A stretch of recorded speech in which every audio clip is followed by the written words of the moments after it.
Hello everyone, मैं आपका host और दोस्त जयवीर शर्मा नए टॉपिक के साथ। और आज का टॉपिक है पास्ट इंडेफिनिट टेंस। अब टेंस को डिस्कस नहीं कर रहे हम, कभी आप कंफ्यूज हो जाएं। ये पार्ट सेकंड है, use of correct forms of verb की फॉर्म भरने का। और ये कम्पिटिटिव एग्जाम में भी और आपकी जो क्लासेस जो ग्रामर पोर्शन होता है वहाँ भी भरनी आती है। वर्ब की फॉर्म भरो, उस पूरे के पूरे एक एरिया को कवर करेगा ये। तो स्टार्ट करते हैं आज का टॉपिक। या तो पास्ट इंडेफिनिट की बात कर लें, या अगर इससे आप कंफ्यूज होते हैं तो आप फिर आ जाएं use of verbs second form. तो सेकंड फॉर्म का प्रयोग कहाँ है, कहाँ ये फॉर्म भरी जाएगी, रूल क्या होते हैं, कहाँ कैसे पता चलेगा यहाँ वर्ब की सेकंड फॉर्म आएगी, वो सारी चीज़ें इस पूरे के पूरे वीडियो के अंदर हम कवर करने जा रहे हैं। तो स्टार्ट करते हैं। लास्ट मिल जाए आपको बच्चों, अगो मिल जाए, लॉन्ग अगो, यस्टरडे, या फिक्स डेट ऑफ पास्ट की कोई भी फिक्स डेट, निश्चित तारीख, 2005, 2010, इस तरह। तो ये वर्ड्स बताएं आप, लास्ट, अगो, लॉन्ग अगो, यस्टरडे, या फिक्स डेट ऑफ पास्ट की कोई भी फिक्स डेट। उस टाइम पर क्या है, आपको या तो पास्ट इंडेफिनिट का यूज करना होता है, और वहां अगर कंफ्यूज नहीं होना चाहते तो वर्ब की सेकंड फॉर्म का प्रयोग करते हैं। ये वर्ड्स याद रखने पड़ेंगे भैया आपको, सबके लिए जरूरी है ये। नेक्स्ट कुछ एग्जाम्पल्स हैं। Long ago there lived a king. अब यहाँ भरना था, अब यहाँ आपने देखा लॉन्ग अगो आ गया भाई, इसका मतलब पास्ट इंडेफिनिट, इसका मतलब सिंपल सेंटेंस है तो वर्ब की सेकंड फॉर्म तो यहाँ आ गया लिव्ड, और ये आपका ठीक हो गया।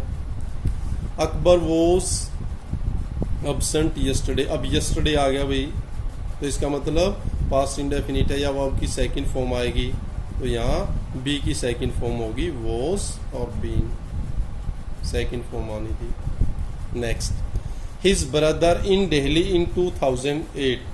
2008 के अंदर 2008 की बात कर रहे हैं, तो क्या हो जाएगा, पास्ट फिक्स डेट है और पास्ट, तो यहाँ वर्ब की सेकंड फॉर्म हो जाएगी।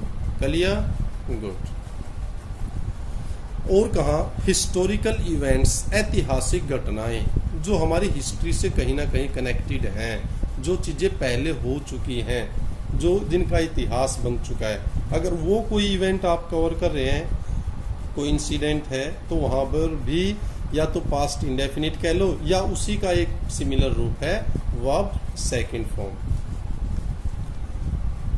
Akbar was a great king. Akbar की बात कर रहे हैं, हिस्टोरिकल कैरेक्टर है, अकबर वॉज ए, अब बी की सेकंड फॉर्म बना दी वॉज, सेकंड फॉर्म आ गई।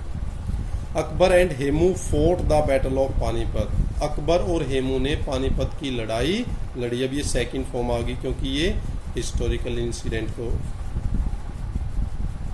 एक्सप्लेन कर रहा है। Clear, good. फिर बात करते हैं पास्ट परफेक्ट टेंस की। ये भी एग्जाम्स के दौरान, कम्पिटिटिव एग्जाम्स जो होते हैं, डीएसएसबी के एग्जाम्स जो होते हैं, या क्लरिकल एग्जाम होते हैं, या टीचिंग से रिलेटेड होते हैं, बहुत सारी जगह सीटेट एस्टेट इसमें पूछा जाता है। तो पास्ट परफेक्ट टेंस की अगर बात करें तो पहले पता होना चाहिए इसमें क्या होगा, वर्ब की थर्ड फॉर्म और उसके साथ हैड, इसका मतलब हैड वर्ब्स थर्ड फॉर्म। ये कहाँ कैसे लगेगा वो भी पता होना चाहिए। अब उसके लिए भी कुछ वर्ड्स हैं, already, before, after, yet, ever, just, never. ये वर्ड्स जहाँ आपको मिल जाएं, already, before, after, yet, ever, just, या फिर नेवर, ये वर्ड्स अगर आपको मिल जाए तो आप श्योर हो जाए वहाँ पास्ट परफेक्ट लग सकता है पास्ट के इंसिडेंट में। और पास्ट परफेक्ट लग सकता तो हैड और वर्ब की थर्ड फॉर्म। कुछ एग्जांपल्स देख लेते हैं। He had already done his work. वो पहले ही अपना कार्य कर चुका था, हैड, और ये थर्ड फॉर्म होगी, ऑलरेडी आया हुआ था। Had they ever seen the Taj. क्या उन्होंने कभी ताजमहल देखा था, हैड, यहाँ थर्ड फॉर्म होगी, एवर आया हुआ था। क्लियर बच्चों।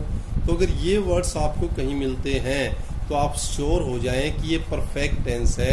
प्रेजेंट की बात कर रहा है तो प्रेजेंट परफेक्ट है, और पास्ट की बात कर रहा है तो पास्ट परफेक्ट। क्लियर हो गया होगा?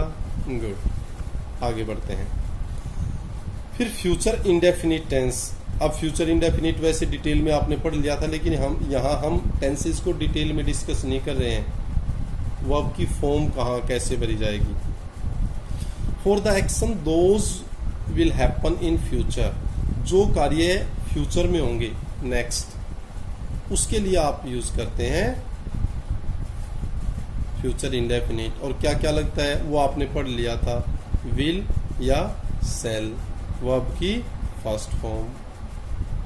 अब कौन सा है, टॉमरो मिल जाए आपको कहीं, नेक्स्ट मिल जाए, टॉमरो और नेक्स्ट मिल जाए तो आप श्योर हो जाओ फ्यूचर इंडेफिनिट है।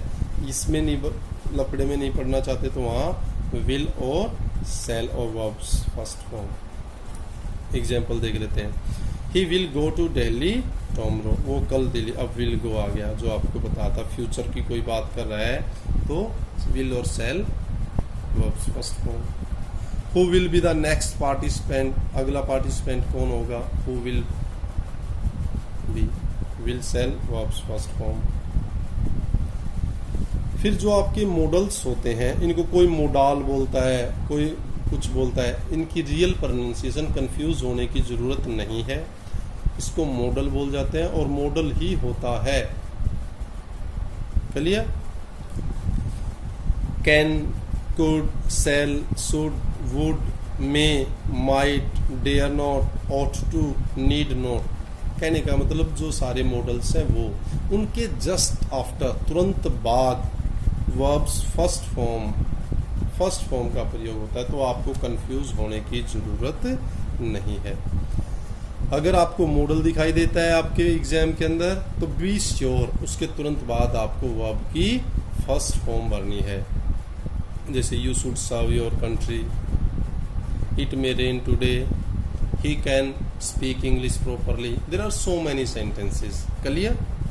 तो ये सारा जो आज की जो वीडियो थी उसके अंदर पास्ट वर्ब की second form, had third form, future indefinite या फिर फर्स्ट फॉर्म कहाँ कहाँ कैसे लगती है, वो सारी चीज़ें डिस्कस की हैं। तो ये सारी चीज़ें आपको समझ में भी आई होंगी, अच्छा भी लगा होगा। Thank you. Same message once again, keep on learning, keep on enjoying, stay safe, stay healthy. Thank you, thanks a lot.